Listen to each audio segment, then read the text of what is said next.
Hola, ¿qué tal? Muy buenas tardes. Me presento, soy el doctor Juan Pablo Ornelas Bañuelos, médico radiólogo, egresado del Hospital de Especialidades del Centro Médico Nacional Siglo XXI. El día de hoy las charlas que vamos a hablar, bueno, la primera va a ser ultrasonido en lesiones musculares en deportistas.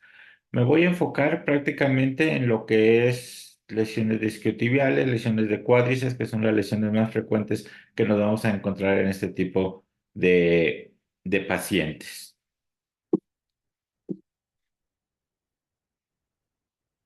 Entonces, como una pequeña introducción, bueno, la importancia clínica que tiene las lesiones en el cuádriceps y en el isquiotibiales en el deporte, bueno, pues es muy importante. Como les contaba, son las estructuras musculares que más frecuentemente se nos van a lesionar. Entonces, aquí las ventajas que tenemos con el ultrasonido para detectar patología en estas estructuras es que es un método dinámico, accesible, que nos da muy buena resolución, que nosotros podemos provocar la lesión con la ecografía, podemos simular el movimiento donde se lastimó el paciente para ver qué es lo que está pasando con esa estructura, ¿sí? Principalmente hablando aquí de lesiones musculares, pero también lesiones tendinosas.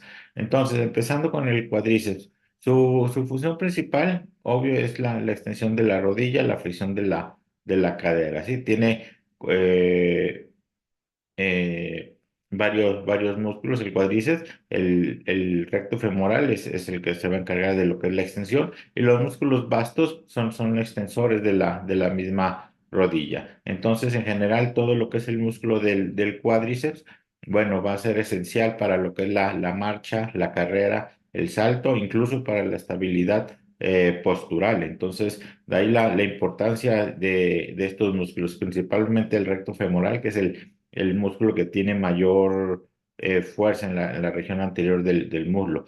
Hablando de los músculos posteriores, que son los isquiotibiales, bueno, básicamente son tres músculos que vamos a valorar, que es el bíceps femoral, que es el semimembranoso y el semitendinoso. Estos músculos, bueno, se encargan de lo que es la extensión de la cadera y la flexión de la rodilla, perdón. Entonces, existe una muy alta recurrencia de lesiones, principalmente a nivel de los isquiotibiales. Sí, los del cuádriceps son un poco más potentes, más fuertes, pero también se llegan a lesionar. Antes que todo, bueno, hay que ver lo que son hablar un poco de lo que es el músculo como tal. Sí, normalmente la estructura muscular la vamos a ver como un fiel reflejo en cuanto a en cuanto a su anatomía, en donde vamos a ver, ese es un eje largo donde las líneas ecogénicas, obvio, corresponden con tejido conectivo, ¿sí? Siempre vamos a tener nuestros bordes en el músculo, ¿sí? Nuestras fascias y estas imágenes ecogénicas que corresponden con tejido conectivo y todo lo hipocogénico que vemos alrededor de esas imágenes lineales, bueno, corresponde propiamente con la fibra muscular, así que es la que se va a llegar a romper o se va a llegar a lesionar. Y nosotros debemos de identificar de forma correcta así esas estructuras, y cuando lo veamos. Por lo general, como les comentaba, el músculo, bueno, va a reproducir fielmente lo que es la estructura anatómica, ¿sí? Del músculo, o sea, lo que es la ecografía. Es importante siempre realizar estudios comparativos, estudios en eje largo y en eje corto, hacer maniobras dinámicas con compresión, con contrarresistencia, para valorar cómo está funcionando esa estructura muscular, como les había como comentado. Sí, hacer el estudio de forma dinámica con el paciente relajado y el músculo relajado también, y haciendo maniobras con contracción, con contrarresistencia con el traductor. Podemos estar haciendo excéntricos también para estar viendo qué es lo que pasa con la estructura muscular. Bueno, entonces, conociendo el músculo en el eje largo, como se lo mostré hace rato, vamos a identificar siempre nuestro patrón en pluma, ¿sí? O patrón en penacho que le llaman, donde como comentábamos, ¿sí? Las imágenes ecogénicas corresponden con tejido conectivo que van hacia una misma dirección. Las imágenes hipoecogénicas alrededor corresponden en sí con con la fibra muscular. Se le llama patrón en pluma, patrón en penacho, precisamente por el patrón que sigue una pluma. Sí, aquí estamos viendo varios plumajes en donde se fijan cómo viene la dirección. Sí, que esto simularía el tejido conectivo. De ahí que en el eje largo siempre vamos a hablar de ese patrón en pluma, y en el eje corto vamos a hablar de la imagen en cielo estrellado. Sí, eso es en referencia a esta pintura, La Noche Estrellada de Vincent Van Gogh, en donde observamos digamos, las fibras o lo que es el tejido conectivo en el eje largo. Bueno, en el eje corto lo vamos a ver redondeado, ¿sí? Simulando las estrellas en esa pintura, y todo lo oscuro corresponde igualmente con tejido conectivo. Entonces, siempre vamos a visualizar estas imágenes tanto en eje largo como en eje corto, donde vamos nosotros a hacer maniobras con compresión, fijándonos siempre en lo que es la unión miotendinosa, siempre las zonas más débiles del músculo, y que debemos nosotros de valorar en todo momento es en la unión miotendinosa y hacia las diferentes fascias, ¿sí? Hacia los bordes faciales de la estructura muscular. Entonces, hablando de lo que es la anatomía geográfica, empezaremos con el cuádriceps. El cuádriceps, que está formado por cuatro músculos, que son el recto femoral en la región anterior, el vasto lateral, que está en la parte externa, el vasto medial, que está en la parte interna, y el crural o vasto intermedio, que va posterior a estas estructuras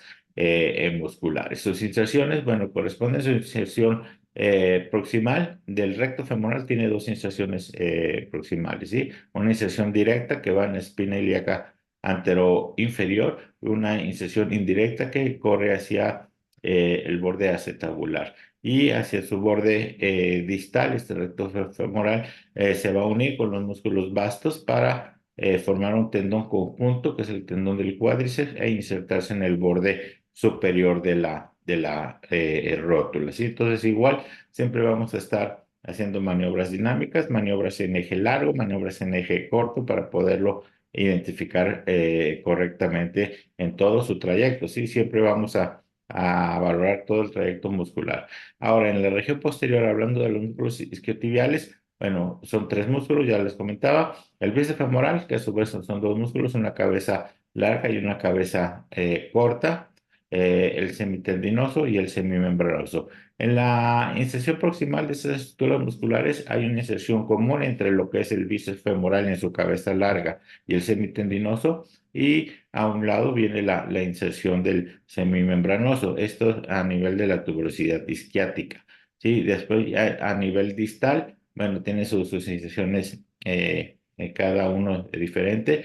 El semimembranoso tiene varias inserciones, pero en general se va a insertar en la meseta tibial. El bíceps femoral bueno, semimembranoso hacia la región medial, al igual que el semitendinoso, que se ve más superficialmente y se va a insertar en la pata de ganso junto con el tendón del recto interno y el tendón del sartorio. Entonces, prácticamente el bíceps femoral se va a ir hacia la parte externa, donde ambas cabezas se van a unir en el tercio inferior, y se van a insertar en lo que es la cabeza del peroné.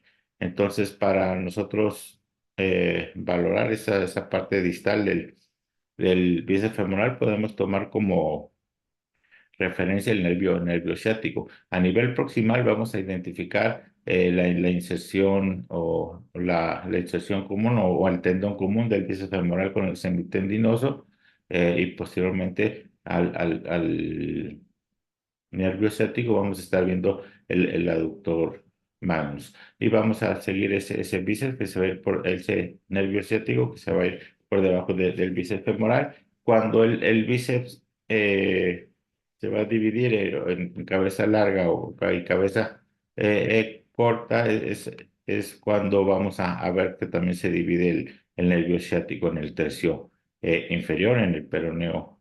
Se divide en el nervio peroneo común y en el nervio tibial. Entonces ahí es donde vamos a ver que se separan también ambas cabezas del bíceps, y van a hacer su unión conjunta para insertarse en lo que es la cabeza del peroné.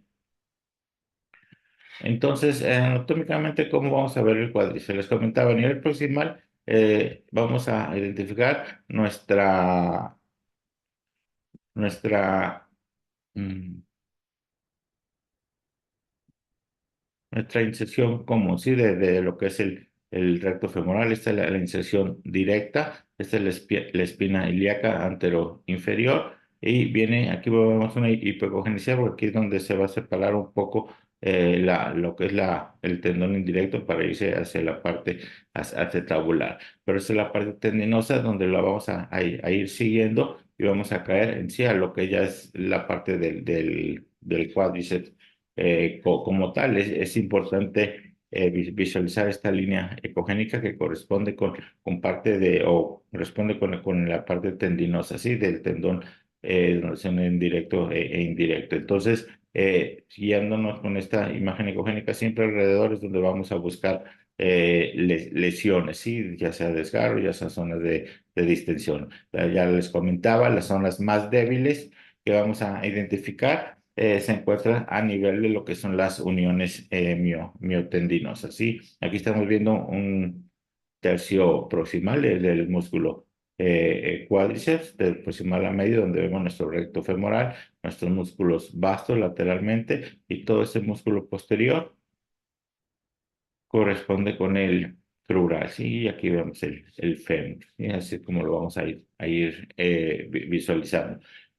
Cuanto a la técnica de cada exploración, los isquiotibiales los vamos a explorar con el paciente en decúbito prono, con traductores de alta frecuencia, explorando de proximal a distal, no solamente en el sitio del dolor o de la molestia, sino que vamos a estar explorando todo el trayecto, ¿sí? De proximal a distal. No siempre donde está el sitio más fuerte de dolor es donde está la lesión, y eso es bien, bien importante nosotros identificarlo a la hora que estemos haciendo el estudio. Vamos a hacer una evaluación dinámica, vamos a hacer contrarresistencia, vamos a hacer contracción del músculo para ver cómo se está comportando. Sí, los isquiotibiales a nivel proximal vamos a ver la inserción común del semitendinoso y del bíceps, y más hacia la parte medial vamos a ver la inserción del semimembranoso, que es un poco superior y es un poco más gruesa que la inserción común de los otros dos tendones. Conforme vayamos bajando, vamos a ir a la parte muscular. Así como veíamos en el cuádriceps los cuatro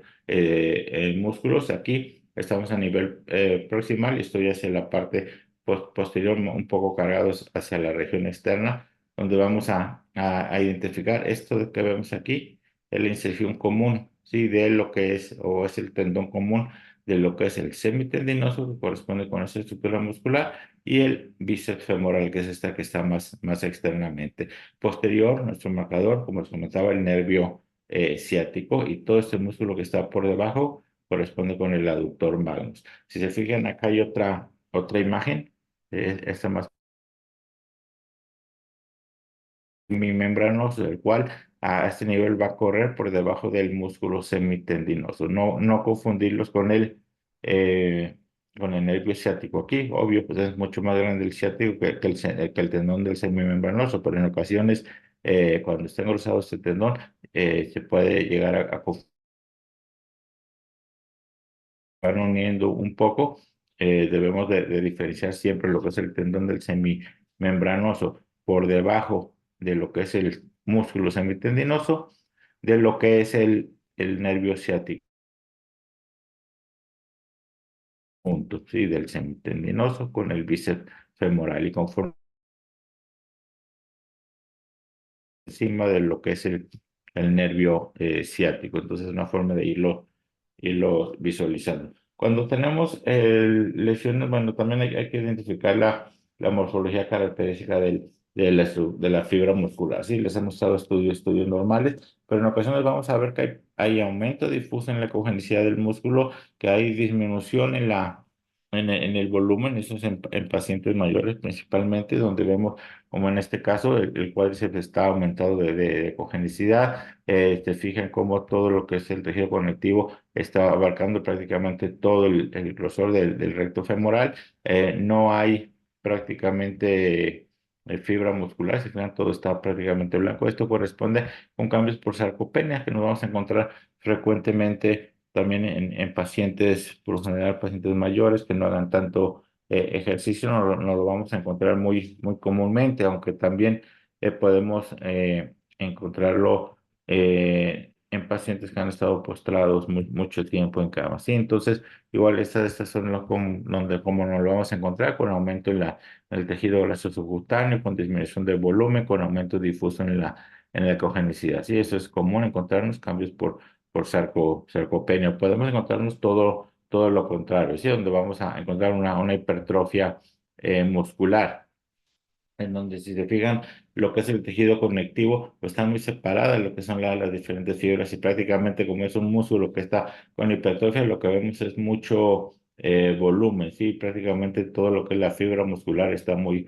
gruesa y está separada por pequeñas placas de tejido conectivo, las cuales no están, o más bien están muy separadas unas de otras, y no confundirlas con cambios por contractura, sino simplemente son cambios por hipertrofia muscular. Normalmente existen varias clasificaciones para hablar de lesiones musculares. Sí, lesiones musculares de la clasificación más general, que se clasifica de grados de 0 a 3, en donde básicamente viene lo que es la contractura, la distensión, eso se considera grado 1, los desgarros parciales grado 2 y desgarros completos de grado 3, ¿no? Entonces, normalmente son lesiones que se encuentran a nivel de uniones miotendinosas. Por lo general, cuando hablamos de recto femoral, de bíceps femoral, pues están a nivel de su unión miotendinosa proximal. Sí, por la misma potencia, pues es donde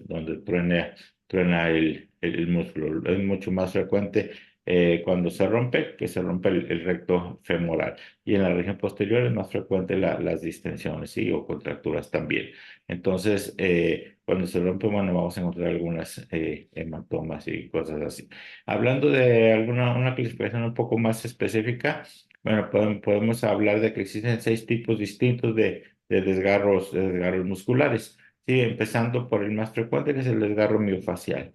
Este tipo de desgarro miofacial, por lo general, como lo dices, es a nivel del borde del músculo, entre la fascia y el músculo. Por lo general, comprende dos elementos, y la fascia como tal y la fibra muscular. Son lesiones que son de muy buen pronóstico. Sí, por lo general no muestran secuelas, no dejan fibrosis, no dejan cicatrices, ¿sí? Y van a recuperarse en un tiempo relativamente corto, ¿sí? Aquí estamos viendo un ejemplo de un desgarro miofacial, ¿sí? En el tercio proximal del recto femoral, donde vemos la unión miotendinosa y el borde entre la fascia y el músculo, ¿sí? Esta es la imagen donde vemos imagen hipocogénica, heterogénea, aquí ya está en fase de consolidación, pero estamos viendo cómo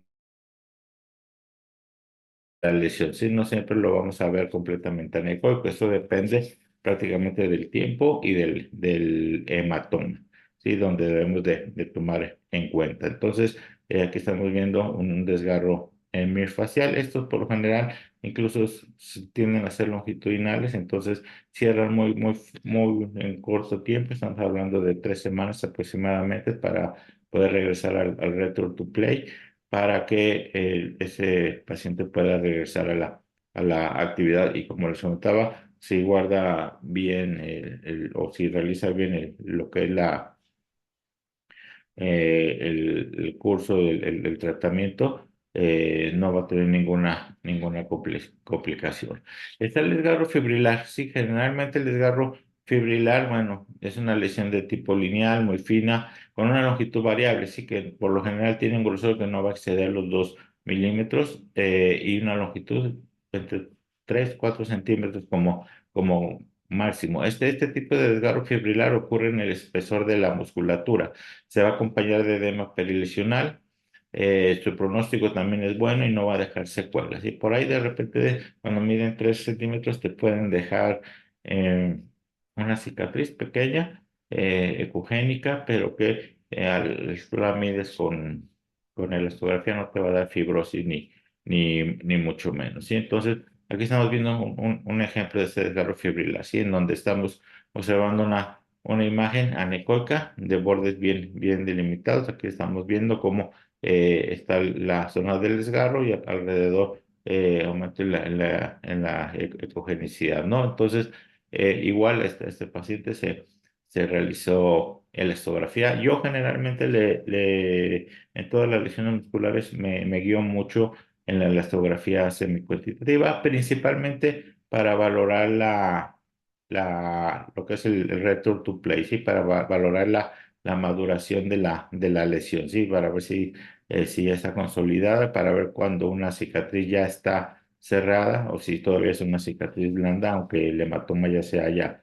reabsorbido. Y eso es muy importante a la hora de estar eh, informando pues que de cómo va ese paciente. Sí, aquí estamos viendo, explico rápidamente lo que es la elastografía. Existen varios tipos de elastografía. Sí, la elastografía por proporción, la elastografía semicuantitativa, que es esta, la elastografía cualitativa, que donde prácticamente medimos con kilopascales, pero prácticamente con esto es más que suficiente. Actualmente hay estudios donde se empieza a utilizar más también lo que es la elastografía cualitativa, pero se puede hacer una conversión para más o menos hablar de semi-cuantitativa o cualitativa, así hacer una conversión si tú quieres, aquí estamos hablando de metros sobre segundo, tú puedes cambiarlo a kilopascales. Hay una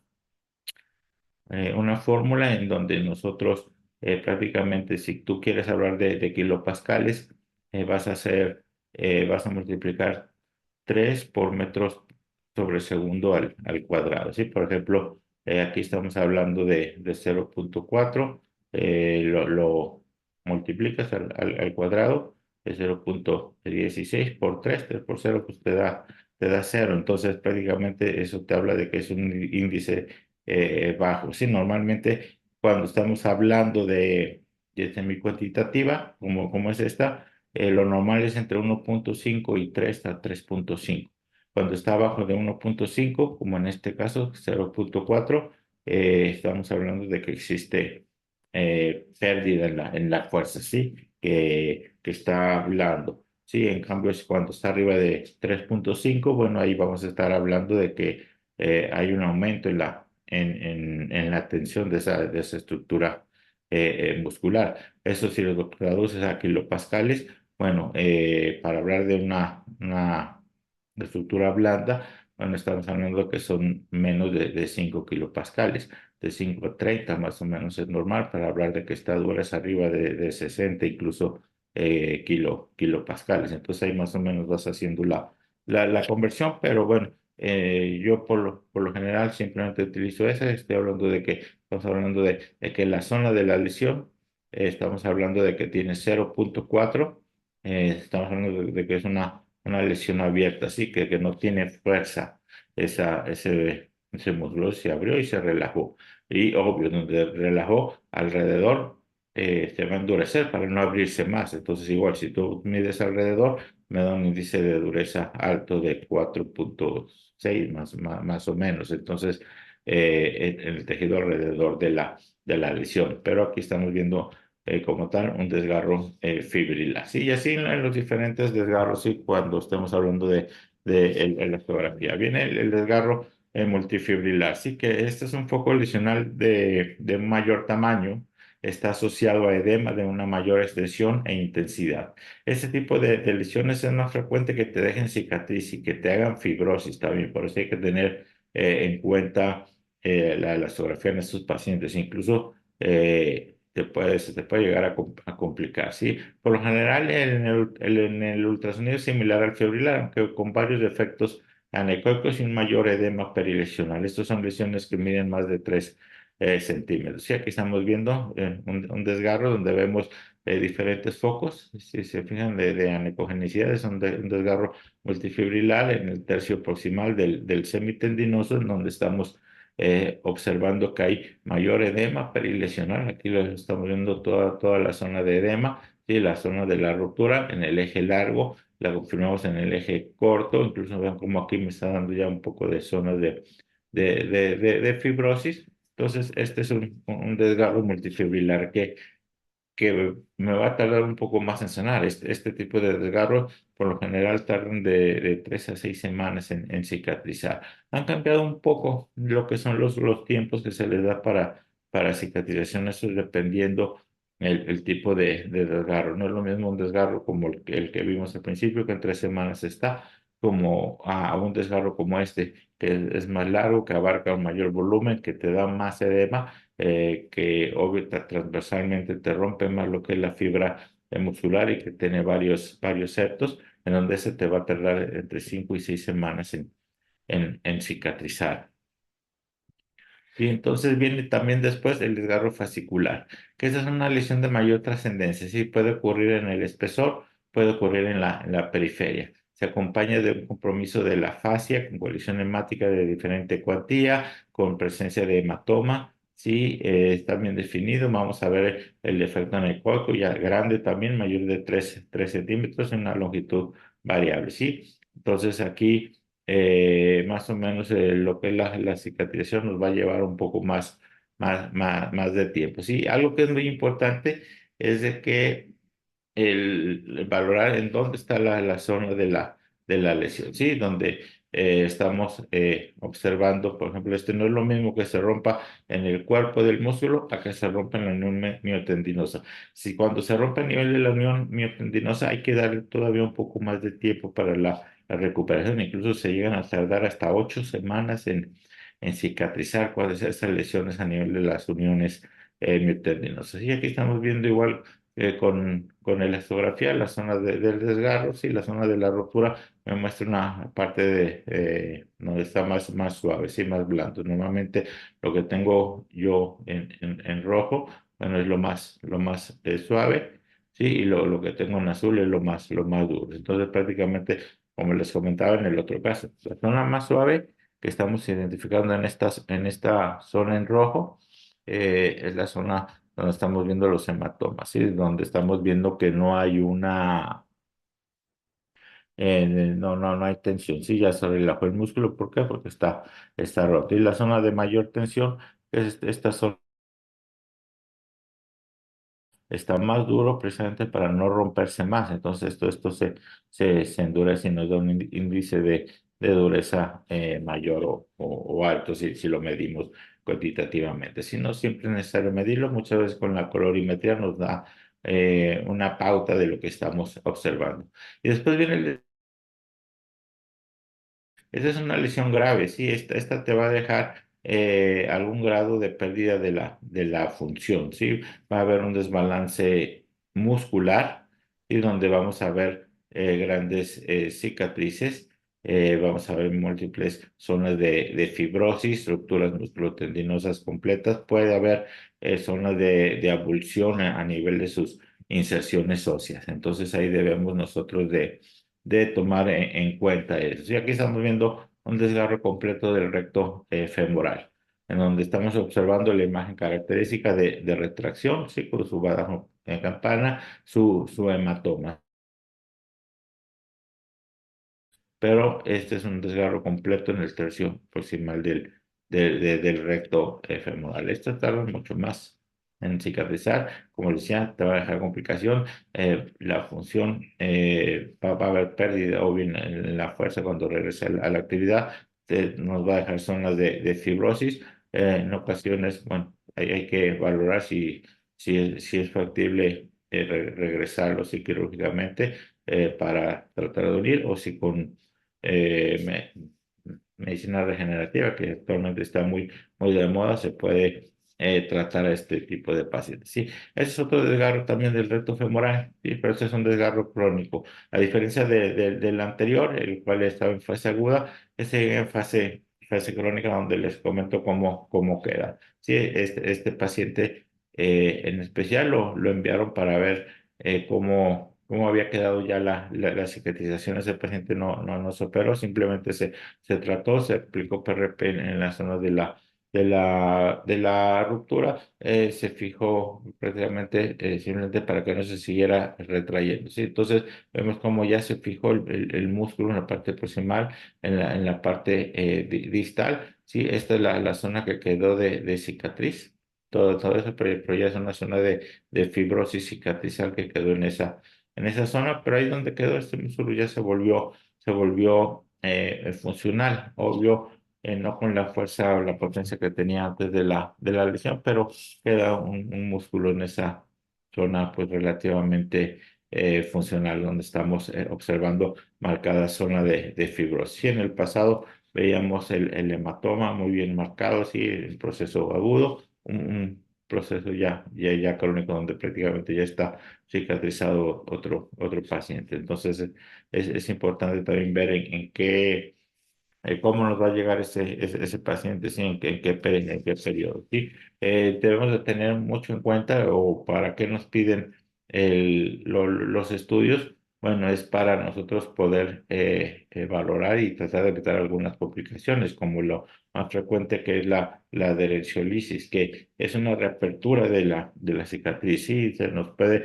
volver a redesgarrar. La elastografía nos sirve mucho para tratar de evitar este tipo de complicaciones, ¿sí? Para nosotros identificar cómo está una cicatriz y cómo va cicatrizando un desgarro, ¿sí? Para ver si todavía está hablando una cicatriz o si ya se le puede dar fuerza, ¿sí? Entonces, en lo que es la adherenciolisis, bueno, vamos a ver que se abre de nuevo un desgarro. ¿Por qué? Porque no se respetó el tiempo de reposo, porque se regresó a la actividad un poco antes de tiempo o porque el paciente no siguió bien las indicaciones que se le dieron. Sí puede ser incluso este tipo de lesiones de mayor tamaño que la lesión original. Por lo general, son lesiones que se dan ya en la etapa de cicatrización, sí, ya hacia la tercera, cuarta semana, que es cuando ya el músculo está en la etapa de consolidación. Entonces, por lo general, es donde se confía. ¿Por qué? Porque ya no hay dolor.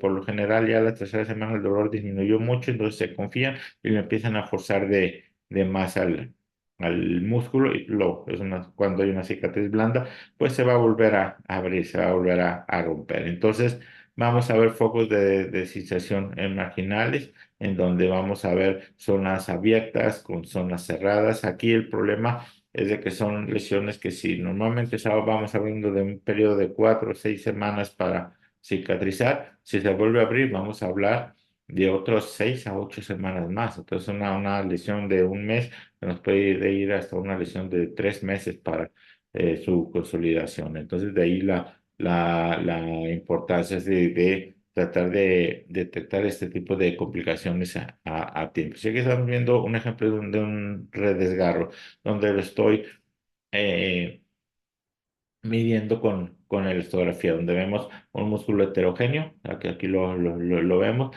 una cicatriz igual, heterogénea, con áreas anecoicas, con áreas ecogénicas, sí, áreas hipoecogénicas de cicatrización blanda, que si tú la mides con la elastografía te va a dar zonas anecoicas, sí, que todavía están abiertas o que se volvieron a abrir, como es todo esto que está aquí en rojo y me da un índice de dureza bajo con algunas zonas de cicatrización adecuada, que es esta parte del medio que ya iba cerrando bien o que va cerrando bien y me da índice de 2.0 y zonas más duras, unas zonas de fibrosis, donde me da índices arriba, índices de 4.7. En ese tipo de pacientes incluso está indicado, por ejemplo, aplicar PRP para uniformar nuevamente la herida y tratar de recuperar lo que son los tiempos de cicatrización, sí, los tiempos de consolidación. Entonces es muy importante valorar eh, esos desgarros con ecografía. Entonces, también vamos a encontrarnos frecuentemente avulsiones, ¿sí? Por lo general, en pacientes jóvenes, niños de 12 14 años, es común encontrarnos avulsiones a nivel del origen del recto femoral, ¿sí? A nivel de lo que es la espina ilíaca antero inferior, hablando del recto, de la tuberosidad isquiática, hablando del bíceps femoral o semimembranoso. ¿Sí? Entonces, siempre hay que diferenciar una tendinopatía crónica como tal de una evolución, de una ruptura. Sé que estamos viendo una inserción proximal del recto femoral, donde estamos viendo nuestra espina ilíaca anterior inferior, estamos viendo nuestro tendón engrosado y heterogéneo, y como estamos viendo una imagen anecoica, es la iniciación, e imágenes ecogénicas con irregularidad cortical. Si esta es una abulsión clásica, una abulsión característica que nos vamos a encontrar en este tipo de pacientes en donde, como les comentaban, niños de 12, 14 años es muy frecuente encontrarnos este tipo de abulsiones, este tipo de lesiones que nosotros debemos de estar valorando por ecografía. Aquí estamos viendo ahora una abulsión con una desinserción parcial del semimembranoso en la región posterior, donde vemos marcado engrosamiento tendinoso. Aquí vemos todo esto corresponde con el tendón del semimembranoso, igual con sus áreas anecoicas por la ruptura que hay en esa zona. La irregularidad cortical, ven cómo está la tuberosidad isquiática completamente irregular, ¿sí? Estamos observando y cómo se observa muy irregular y la zona de la abulsión, ¿sí? Entonces, nos lo podemos encontrar tanto a nivel de inserción del cuádriceps como a nivel de la inserción de los isquiotibiales, como estamos viendo en este caso. Y es importante valorarlo. O sea, que estamos viendo eh, una, una evolución. Aquí estoy todavía más arriba, si se fijan, esta es la espina ilíaca anterior superior. Entonces aquí nos inserta el cuádriceps. Aquí estamos hablando de la inserción del sartorio, que también nos va a dar avulsiones. Sí, sabemos que el músculo sartorio, bueno, es un músculo muy largo, delgado y alargado, ¿sí? En el cual igual vemos la cortical irregular, ¿sí? De lo que es la espina ilíaca, en este caso ya es la anterior superior, y vemos la zona de avulsión, ¿sí? Igual la zona de tendinosis, la hipocogenicidad. Entonces son sitios muy frecuentes donde nosotros nos vamos a encontrar avulsiones en todo momento. Claro, aquí viene la importancia también de la radiografía. Siempre hay que tomar una radiografía en un principio para poder nosotros de forma correcta, pues poder calificar o poder ver si es un fragmento avulsionado o no el que estamos observando. Y si no tiene radiografía, pues esto para pues tratar de pedírsela también para tomársela, ¿sí? Entonces también es algo muy común lo que es la patología por sobreuso, ¿sí? Donde vamos a encontrarnos las tendinopatías, ¿sí? Una tendinopatía del cuádriceps, ya sea proximal o distal, la de los isquiotibiales a nivel proximal, donde vamos a ver por ultrasonido zonas de engrosamiento, zonas de hipocogenicidad, múltiples calcificaciones, y también puede haber riesgo de ruptura, ¿sí? Ya sea una ruptura proximal, una ruptura distal que nos podemos nosotros encontrar cuando estemos viendo este tipo de problemas, ¿sí? De patología. Aquí estamos viendo un ejemplo de una inserción proximal de lo que es el recto femoral. ¿Sí? Normalmente en la imagen de mi izquierda voy a mostrar la inserción normal del recto femoral, ¿sí? Donde vemos nuestra espina ilíaca anterior-inferior y recto femoral, ¿sí? Con su patrón fibrilar. Incluso aquí hipocogénico que vemos aquí es la inserción indirecta del recto femoral. Se ve hipocogénica por anisotropía, pero aquí alcanzamos a ver la diferenciación entre la inserción directa normal y la inserción indirecta. Y del otro lado veamos una tendinopatía de la inserción directa del recto femoral. Incluso sin medir todavía, podemos identificar nuestra espina ilíaca anterior inferior, nuestro tendón marcadamente engrosado, heterogéneo, sí, con pérdida del patrón fibrilar difuso hipoecogénico que corresponde con una tendinosis a nivel de la inserción. Sí, estas son lesiones por sobreuso, sí, son estar cargando demasiado esa estructura muscular. Entonces aquí hay que tratarlo antes de que rompa. Sí, para que no se nos vaya a romper, que normalmente se nos va a romper aquí hacia el nivel de la unión tendinosa o acá, a nivel de la inserción osteotendinosa. Entonces es donde debemos de estar poniendo especial énfasis y donde debemos de valorar completamente lo que es nuestro tendón, en este caso tendón del recto femoral. Igual si lo vemos en un eje largo, como aquí lo estamos viendo, un tendón normal, y lo vemos en eje corto, ¿sí? Completamente engrosado e hipocogénico ese tendón del cuádriceps, viendo siempre nuestros diferentes marcadores anatómicos para poder identificar de forma correcta cuál es el músculo que estamos observando, cuál es la estructura que estamos viendo. Igual, aquí estamos viendo otro ejemplo de una tendinosis cálcica o calcificante a nivel de la inserción, donde vemos nuestra tuberosidad espinoiliaca anterior inferior y múltiples pequeñas calcificaciones insercionales, ¿sí? En donde debemos también de valorar, porque esto hace que sea una inserción más débil. ¿Sí? Aquí estamos viendo una tendinosis difusa y con algunas calcificaciones. Sí, son lesiones por sobreuso que nos vamos nosotros a estar encontrando. Sí, aquí estamos viendo otra tendinosis del recto femoral, pero aquí ya se empieza a romper. Si se fijan hacia su borde posterior, vemos una imagen anecoica, así que corresponde con un desgarro parcial a nivel de lo que es la inserción del recto femoral. Sí, aquí estamos viendo que está engrosado, que viene hipoecogénico ese tendón, y la imagen anecoica así a nivel de su borde posterior en la inserción en lo que es la espina ilíaca anteroinferior. Entonces hay que seguirlo en todo momento, hay que identificar todas estas lesiones antes de que de tratarlo lo antes posible. En la región posterior, obvio, también debemos de poner énfasis principalmente también algo que es membranoso, les comentaba, se inserta en la tuberosidad isquiática más superior y medial a lo que es el semitendinoso y el bíceps femoral. ¿Cuál es la importancia de ese semitendinoso? Por aquí, a un lado del semitendinoso, viene el nervio ciático. Entonces, normalmente incluso se confunde mucho las lesiones del piramidal con lesiones tendinosas difusas del semimembranoso.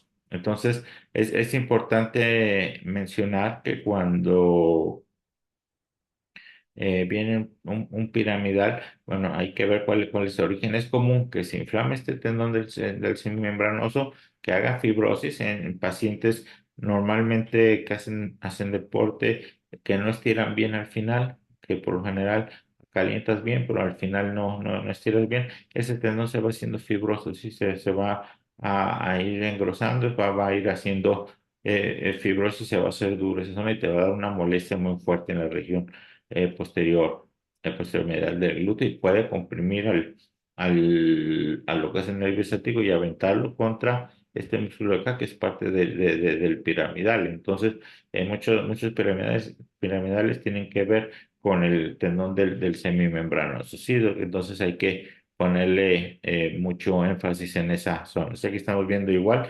una tendinosis con fibrosis. Vean cómo índice de dureza alto está prácticamente en azul, y al hacer la medición me está dando un índice de dureza de 5,2. Y esto me habla de que ese es un tendón con mucha fibrosis en esta zona, incluso hay algunas calcificaciones internas.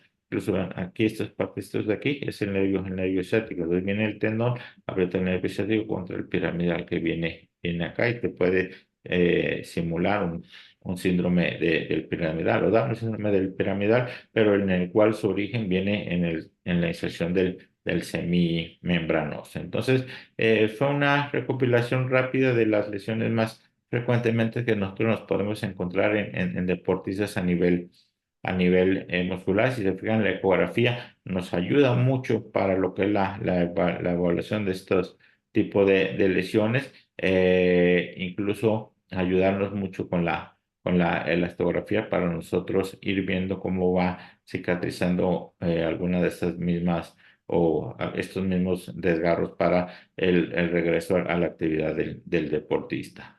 Entonces, por el momento, muchas gracias.